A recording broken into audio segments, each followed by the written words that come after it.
Terapeutas. Algum paciente já compartilhou algo que foi demais ou fez você questionar sua própria vida? Terapeuta aqui. Eu faço muitas avaliações de saúde mental em vez de terapia de longo prazo. Não posso ser muito específico, mas eu costumava trabalhar sob contrato para o CPS no meu estado para fazer avaliações com crianças e, mais tarde, mudei para um ambiente de trabalho diferente. Bem, um dia, 1 ou 2 anos depois, uma mulher veio para uma avaliação e me contou uma história bem normal de tentar colocar minha vida de volta nos eixos. Mas uma coisa se destacou, que ela havia causado a morte de seu filho. Enquanto conversávamos, percebi que eu conhecia aquela criança por causa do meu emprego anterior e havia trabalhado com ela algumas vezes. Fico feliz por não ter feito a conexão até o final da avaliação, porque isso definitivamente me abalou emocionalmente. Acabei encaminhando a mulher para um provedor diferente depois. Se ela causou isso, por que ela não estava na prisão? Foi acidental? Ela estava usando drogas? Eu provavelmente não deveria dizer por razões de confidencialidade, mas há muitas maneiras e razões pelas quais isso pode acontecer sem você ativamente sair e fazer isso por conta própria, o que resultaria em penas de prisão mais curtas ou nenhuma. Mas basta dizer que a criança em questão era muito vulnerável e era uma situação bagunçada e infeliz. Eu saí do jogo da terapia há uma década, mas eu costumava trabalhar com crianças abusadas, negligenciadas e suas famílias. Eu tinha um pai de uma menininha abusada sexualmente que estava contemplando fazer algo sério ao agressor. Eu o convenci a desistir e o deixei chegar às suas próprias conclusões sobre as consequências dessas ações. No entanto, isso me fez pensar: o que eu faria na situação dele? Eu conseguiria me controlar? Além disso, ouvir como muitos dos namorados das mães abusavam as crianças estava me levando a querer levar um deles para trás do celeiro. Ouvir as histórias daquelas crianças começou a me afetar depois que eu tive meus próprios filhos. Simplesmente demais. Então, eu mudei de carreira, ainda ajudando pessoas, só que de uma maneira diferente. Eu não faço muita terapia dedicada, mas sou um psiquiatra praticante. Histórias de abuso pelo namorado da mãe de mulheres que agora estão na casa dos 30 e 40 anos podem ser realmente duras. O que mais se destacou para mim nelas é quantas dessas mulheres estão na verdade mais bravas com suas mães porque, quando elas finalmente contaram à mãe sobre o abuso, a mãe escolheu o namorado em vez delas. Em alguns casos realmente terríveis de culpar a vítima, as mães até punem suas filhas pré-púberes por terem a audácia de tentar ou seduzir o namorado. É absolutamente ridículo, e é um dos poucos cenários em que eu tenho que lutar ativamente para controlar minhas próprias emoções com uma paciente.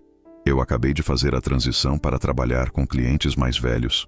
O número de homens que eu encontro que simplesmente desistem porque não há mais nada em suas vidas depois que suas esposas morrem, ou que ficam doentes e se sentem como um fardo, ou que simplesmente não veem o sentido de viver uma vez que não podem mais trabalhar, é ridículo.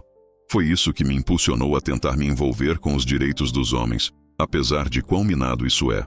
Nós temos que parar de tratar os homens da maneira que fazemos, porque os efeitos de longo prazo de serem tratados como uma máquina de venda automática econômica e um saco de pancada sociocultural são apavorantes.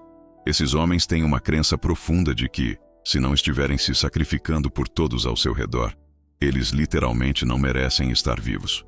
É algo realmente sombrio. Terapeuta aqui. Eu trabalhei em uma prisão do condado por vários anos. Eu fazia principalmente avaliações na admissão, então eu via pessoas recém-presas. Algumas estavam chapadas de drogas, algumas sem medicação, doentes mentais, membros de gangues. Você nomeie. Eu vi. Um caso foi o de uma mulher na casa dos 40 anos que foi traficada da Ásia na adolescência para sexo, viciada em metanfetamina com um homem que a batia constantemente. Ela foi presa por violência doméstica. Tinha hematomas visíveis no corpo. Eu me sentei com ela por um tempo enquanto ela contava os anos de abuso por esse homem. Ela chorou. Eu ofereci apoio, validação, recursos na comunidade e disse a ela que eu checaria com ela no dia seguinte. Ela estendeu a mão para a minha e disse: "Obrigada", através das lágrimas. Depois que eu me sentei com ela, fui para o meu escritório e chorei. Um choro gutural, cru, indicando que algo havia se agitado dentro de mim. Eu estava em um relacionamento fisicamente abusivo anos antes, que eu pensava ter processado e superado, E eu trabalhei com muitas mulheres que foram vítimas de violência doméstica ao longo dos anos, mas algo sobre a história dela, no jeito que ela disse, obrigada. Ela não havia compartilhado muito de sua experiência com ninguém, e isso ficou comigo. Eu ainda não havia terminado de lidar com meu próprio trauma de estar em um relacionamento abusivo. Eu voltei para a terapia pouco depois de ver essa mulher. Eu espero que ela esteja por aí, bem e segura. Não posso entrar em detalhes por causa das leis de privacidade, mas enquanto treinava, me deram casos que definitivamente me fizeram grato pelo meu programa de mestrado exigir que todos nós tivéssemos um terapeuta próprio. Porque, embora não fosse uma história que eu não tivesse ouvido antes, só a quantidade de pacientes que eu tenho que cometeram os mesmos atos hediondos ou que tiveram os mesmos atos hediondos cometidos contra eles me deprime depois de um tempo.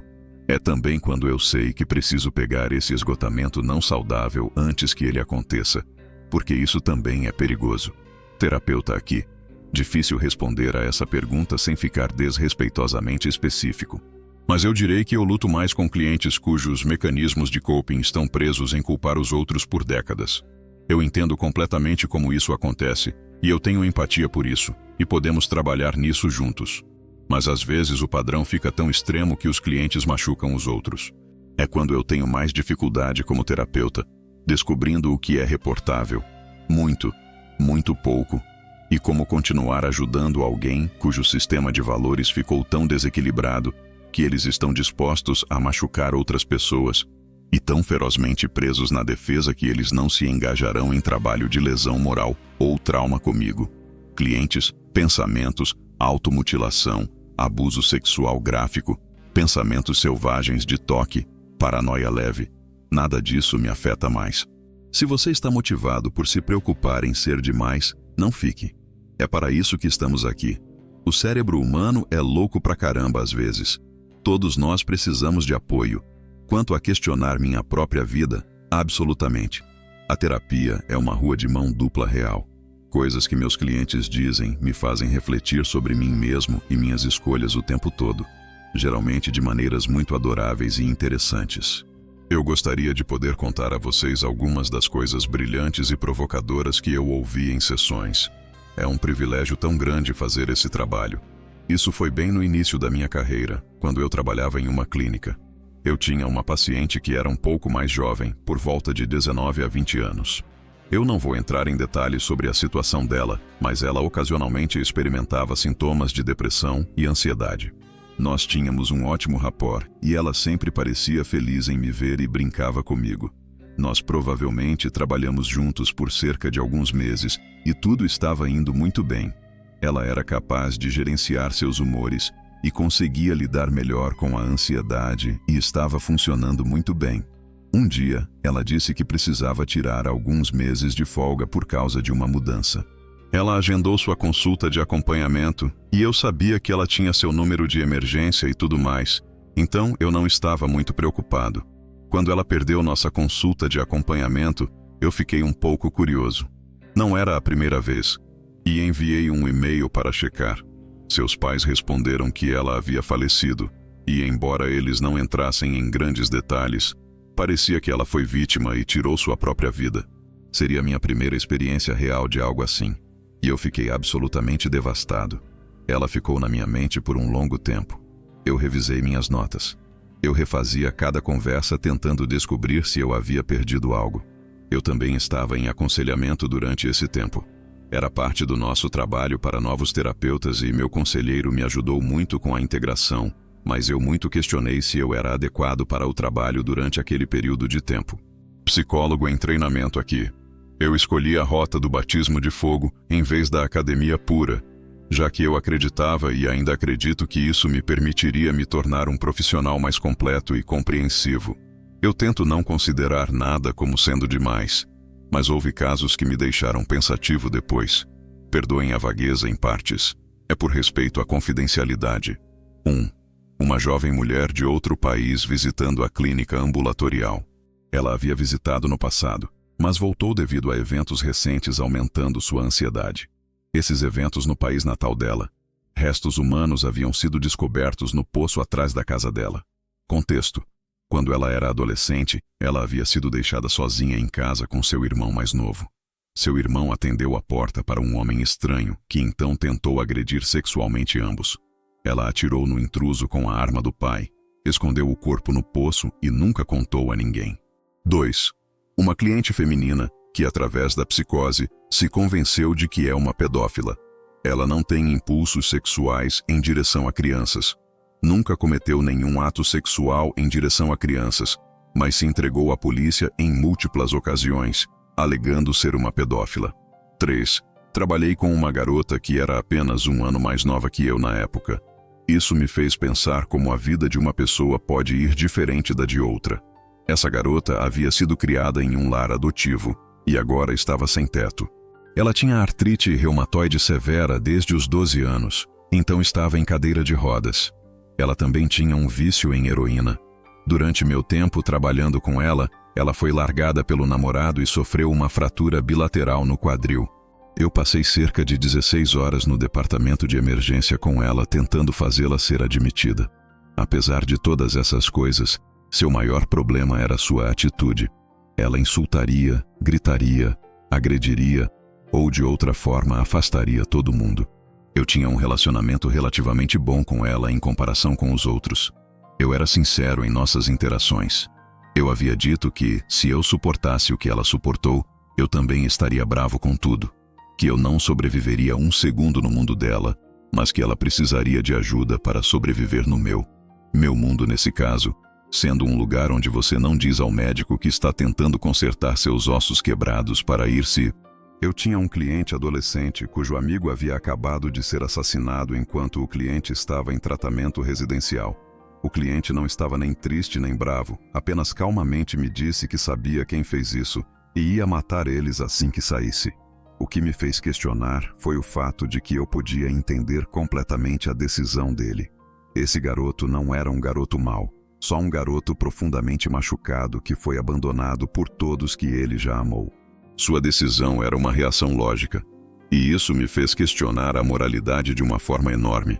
Eu gostei muito de trabalhar com esse cliente, e ele mudou a forma como eu vejo ações aparentemente imorais.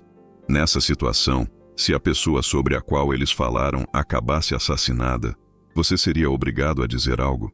Eu não sei realmente até onde vai a confidencialidade médico-paciente. Há algo chamado dever de alertar, onde se um cliente tem um plano para matar uma pessoa específica, o terapeuta é obrigado a reportar. Um pouco diferente, já que esse garoto estava em residencial e não podia fisicamente agir no plano dele. Música. Eu estudei para me tornar um psicólogo clínico, mas mudei para uma especialização diferente depois de um estágio de estudante que eu fiz. Então acho que isso conta. Eu não posso divulgar os detalhes específicos por razões éticas, mas em geral, nunca foram os abusados ou os traumatizados que me incomodaram. Eu sou genuinamente empático com esses tipos de pessoas, e suas situações são além de partir o coração. Mas eu era capaz o suficiente para lidar com eles. Os pacientes que eram demais para mim eram aqueles que estavam tão desconectados da realidade que havia pouco raciocínio a fazer com eles. Cada uma dessas sessões era extremamente estressante e mentalmente exaustiva. Eu só participei de cerca de 2 dúzias delas, mas isso foi o suficiente para saber que eu definitivamente não tinha a força para lidar com esses tipos de pessoas como carreira. O que você quer dizer com desconectados da realidade? Arrogantes, invejosos, fingindo ser a vítima quando não eram. Esquizofrênicos, transtorno dissociativo de identidade, transtorno de múltipla personalidade e até alguns dos casos mais severos de transtornos comparativamente comuns, como autismo não verbal, TOC, e um punhado pequeno de pessoas por aí com transtornos de personalidade bastante raros. Muitas vezes, falar com esses pacientes é como falar não com uma parede de tijolos, mas sim com uma porta de cofre de aço de 11 camadas. Às vezes, como se eles estivessem apenas em outro plano de existência mentalmente. Tenho certeza de que há terapeutas com experiência por aí que podem lidar com esses tipos como os profissionais especialistas que são, mas era demais para mim pessoalmente. Parte de mim deseja que eu pudesse compartilhar alguns detalhes específicos, mas na chance super remota de que qualquer informação leve à identificação de mim mesmo ou daqueles envolvidos, eu prefiro não. Eu sou um terapeuta em uma prática privada e já fiz trabalho em saúde mental comunitária. Não é que nada seja demais, mas quando isso bate muito perto de casa, faz você confrontar coisas que podem não ter sido resolvidas. Eu trabalhei com um menino de 11 anos que estava tendo problemas comportamentais e tinha ambos os pais divorciados conosco em uma sessão. Ficou um pouco acalorado e o menino desabou chorando, dizendo que só desejava que seus pais voltassem a ficar juntos. Eu disse a ele que fazia perfeito sentido que ele se sentisse assim. Mal sabiam eles que, depois que eles saíram, eu tive que enfrentar as memórias do divórcio dos meus próprios pais quando eu era um menininho. Parte de mim não estava apenas dizendo àquele menino de 11 anos que estava tudo bem se sentir assim. Eu estava dizendo isso ao eu de 11 anos. Eu segurei meu rosto nas mãos e chorei na minha mesa aquela noite. Eu não estava pronto para isso.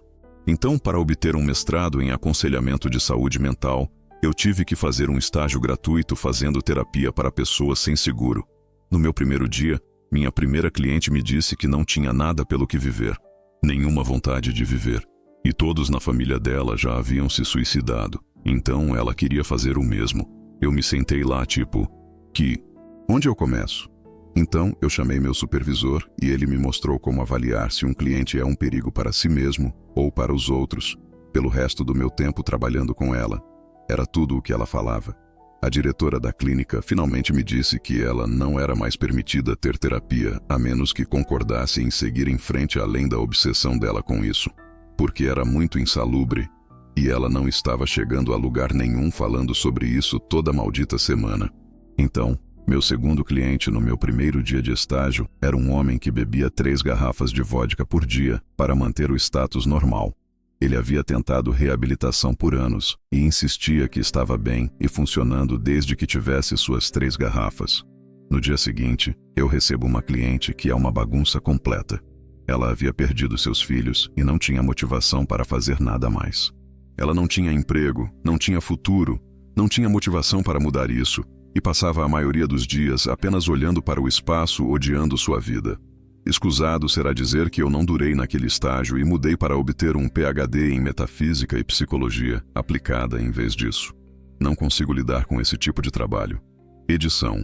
Mais para dizer, eu direi que eu tentei o meu melhor para persistir, mas cliente após cliente continuava vindo, todos com a mesma desesperança. Naquele mesmo ano, eu fui roubado 2 vezes com todos os meus pertences roubados. Voltei a me reerguer só para acontecer de novo. Então, eu tinha muito para lidar na minha própria vida, e tentar convencer os outros a terem esperança não era possível quando minha própria vida estava tão fora de controle. Sendo um estagiário não pago, eu não podia me permitir viver em um bairro seguro. Mas eu durei até como 1 mês antes de eu supostamente terminar, quando realmente acertou o ventilador para mim e eu fugi do estado para nunca olhar para trás. Eu entrei em grandes problemas com o comitê de ética por não encerrar com meus clientes e abandonar minha posição, mas não conseguia nem começar a ajudar. Eu direi que havia clientes com quem eu acho que fui capaz de me conectar e ajudar. Apenas alguns, mas melhor do que nada. Eu trabalho em saúde mental comunitária, o que significa que eu atendo pessoas de renda muito baixa. Todo o abuso e o trauma de longo prazo de gerações são tão desanimadores. A quantidade de trauma que resulta da pobreza, uso de drogas afetando diretamente recém-nascidos, meninas repetidamente por anos por seus pais, tendo que fazer um teste de folículo piloso em um bebê de 3 meses porque a mãe continua mentindo sobre o uso de drogas e possível exposição da criança. Tendo que aconselhar a mãe acusada de molestar seus filhos e realmente não saber em quem acreditar. Assistindo a um menino de 10 anos lutar contra 3 policiais porque ele está tão longe em um episódio de pânico que é um perigo para si mesmo e para os outros. Tendo que dar papelada para alguém que vai dormir em uma barraca esta noite. Mas eu não posso fazer nada mais do que fazer a referência. Assistindo a uma mãe desistir dos direitos parentais porque é a coisa certa a fazer. Assistindo a uma mulher ficar com um homem que a bate todo dia, e é a razão pela qual ela não pode pegar seus filhos de volta. Ouvindo sobre uma overdose de um cliente que acabou de completar com sucesso meu programa de tratamento. Eu me lembro do que eu posso e não posso controlar todo dia e eu só continuo aparecendo no dia seguinte. Você é uma pessoa muito forte. Obrigado por aparecer no dia seguinte. Isso faz diferença. Há muitas pessoas na minha vida que provavelmente não sabem a extensão do impacto que tiveram na minha vida. Eu tento fazer o mesmo pelos outros. À medida que envelheci, encontrei algum refúgio, consolo em que eu não posso ajudar todo mundo. Mas se eu ajudei mesmo que uma pessoa, minha vida serviu ao seu propósito. Obrigado. Eu gosto de pensar da mesma forma. Se eu ajudar apenas uma pessoa, vale a pena. Eu trabalhei com pacientes carentes em um centro ambulatorial em um bairro muito pobre. Todos os meus pacientes tinham que ser diagnosticados com uma doença mental crônica para se qualificar para os serviços. Uma paciente com quem eu trabalhei vivia em uma casa abusiva. Ela se recusava a sair devido a deficiências cognitivas, e não havia nada que pudéssemos fazer para fazê-la sair. Ela lidou com muitos problemas de saúde ao longo dos poucos anos que eu trabalhei com ela e eventualmente foi diagnosticada com uma doença terminal. Ela faleceu 3 meses depois, mas antes de falecer, ela me disse: "Algumas pessoas nunca conseguem um final feliz. Acho que isso realmente ficou comigo porque você sempre ouve que melhora ou que tudo vai ficar bem no final. Mas para algumas pessoas simplesmente não fica." Edição: Caro Reddit, desculpe por deprimir vocês. Por favor, não usem meu post como confirmação de que sua situação atual não vai melhorar. Minha paciente estava trabalhando ativamente todo dia para melhorar sua situação.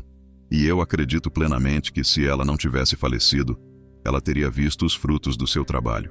Passar por pontos baixos na vida é normal, mas se você sentir que pode estar lidando com algo mais sério, por favor, procure alguém e obtenha ajuda profissional. Tão difícil responder isso sem detalhes específicos. Eu sou um terapeuta, mas estava ajudando meu antigo emprego com uma vaga de mentor terapêutico porque uma pessoa saiu. Eu fazia 4 horas por semana com essa garota adolescente que foi adotada, mas tinha muitos problemas de saúde mental e trauma passado. Os pais eram pais ruins que a decepcionavam muito com falsas promessas, abuso de substâncias e abuso sexual suspeito. Nós tínhamos muitas ótimas conversas, fazíamos atividades juntos e nos divertíamos. Eu acabei recebendo uma ligação quando ela foi admitida por tentativa, e eles me pediram para vir sentar com ela até que seus pais adotivos chegassem. Eu fiz e estava tudo bem. Ela sorriu bastante e nós fizemos alguns jogos e distrações para ajudá-la a lidar. Eu me ofereci para vir passar tempo com ela no internamento uma semana depois, e era como se ela fosse uma pessoa completamente diferente. Ela havia arranhado seus braços, pescoço e rosto tão forte tentando se machucar. Ela tinha marcas em todos os lugares, arrancou tufos de cabelo, me olhava muito intensamente com um sorriso sinistro no rosto. Não era a garota que eu havia mentoreado por 6 meses, mas sim uma casca humana supermedicada. Ela acabou sendo rejeitada pela família adotiva e enviada para um lar coletivo. Nunca a vi novamente. O que mudou nela durante esse tempo? Minha teoria é que ela começou a falar sobre visitar sua mãe e pai biológicos mais durante esse tempo. O namorado passado da mãe biológica a agrediu sexualmente e sua mãe ainda pedia para ela dormir na cama e assistir filmes com ela e o namorado. Muito desencadeante. Seu pai apareceu, prometeu muitas coisas, falou mal dos pais adotivos e então desapareceu de novo. Os pais adotivos estavam ficando cansados de lidar com a raiva dela e múltiplas ameaças que eles assinaram para o lar coletivo bem rápido. Sua irmã sabia que ela recebia dinheiro por estar no sistema e constantemente pedia para ela. E era manipuladora se ela dissesse não. Eu passei muitas sessões sendo muito firme com ela de que as escolhas ruins da irmã não eram dela para carregar. Mas é claro, o sentimento profundo de querer ser desejado pela família biológica existia e a atormentava. Vou usar esse tempo para dizer que precisamos de mais treinamento e competência para estender aos pais adotivos e de criação cedo.